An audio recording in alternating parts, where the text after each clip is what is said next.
Bonjour et bienvenue sur cette vidéo où nous partirons à la découverte d'une toute nouvelle histoire, celle de Radiant Black.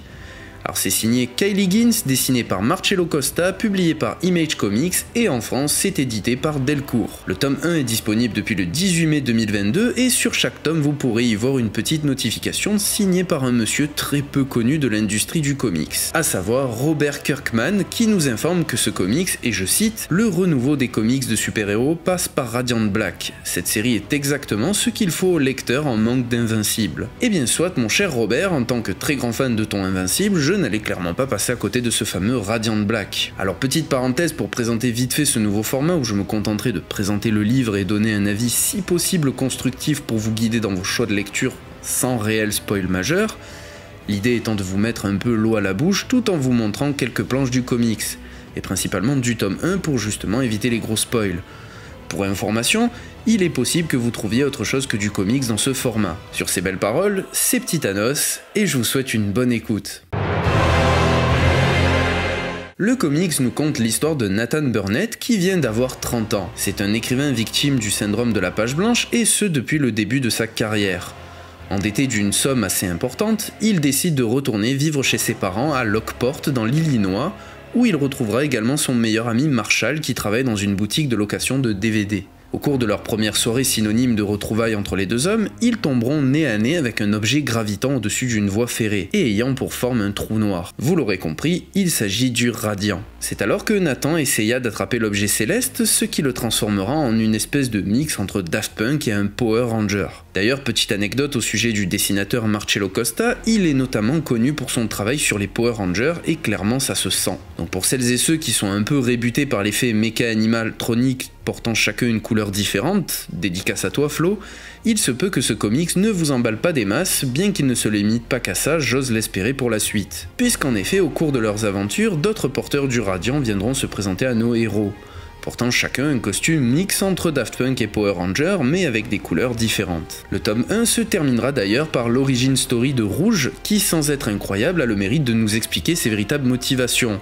de pourquoi elle fait ce qu'elle fait tout du long de l'histoire. Mais avant cela, on nous expliquera à travers les rêves de Nathan que le Radiant est un pouvoir cosmique et que ceux qui l'ont créé souhaitent le récupérer à tout prix et qu'ils ont également pour objectif d'exterminer l'espèce humaine. Et voilà, je pense que je vous ai plutôt bien résumé l'histoire de ce tome 1, place à mon avis. Alors ça c'est une question qui est posée très souvent puisque Kirkman en a quand même un peu fait la promo en citant Invincible. Alors le lien entre ces deux comics se limite vraiment à de l'inspiration qui frôle parfois un peu le copier-coller, surtout dans le dessin. Par exemple, ce combat c'est clairement la même chose que le combat entre Conquest et Invincible. Mais de mon point de vue, je pense qu'il ne faut pas y voir qu'un simple copier-coller, c'est surtout un clin d'œil, une inspiration et une marque de respect envers le travail de Ryan Ottley et Cory Walker. Il y a également la thématique du jeune super-héros en manque d'expérience qui est traité, et bien qu'à l'inverse d'Invincible qui choisit lui-même son costume, on a quand même le droit à ce passage où il se creuse la tête à trouver un nom qui lui collerait le mieux à la peau. Son meilleur ami lui crée même un compte Twitter pour réceptionner toute demande d'aide. Marshall a d'ailleurs un rôle très important dans le comics.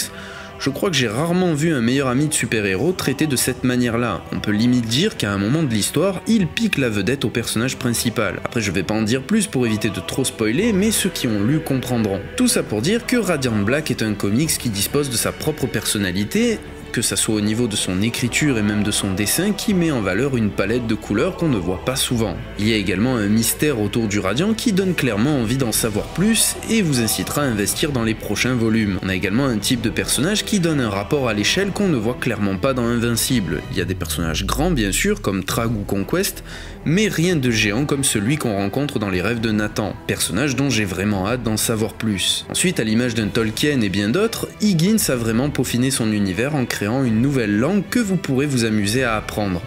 Ce qui bien sûr à terme pourrait créer un véritable lien entre fans de la série, et ça c'est cool. Bon après tout n'est pas parfait évidemment, comme j'ai dit, un fan d'Invincible n'est pas forcément fan de Power Ranger et de l'aspect méca-animatronique, et je dois avouer que je fais partie de ces gens-là.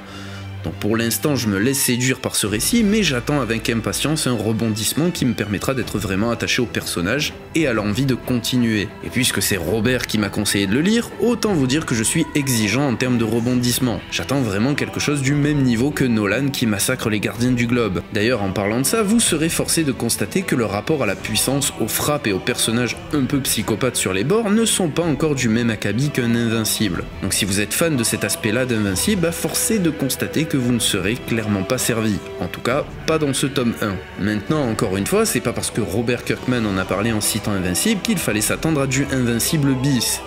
D'un côté, c'est bien que Radiant Black dispose d'une personnalité propre, mais j'avoue que j'en attends un peu plus de ce côté-là. On veut du combat épique. Bref, voilà, c'est tout pour cette petite review sur Radiant Black. N'hésite pas à me dire ce que tu as pensé du comics en commentaire, ou si tu as l'intention de l'acheter.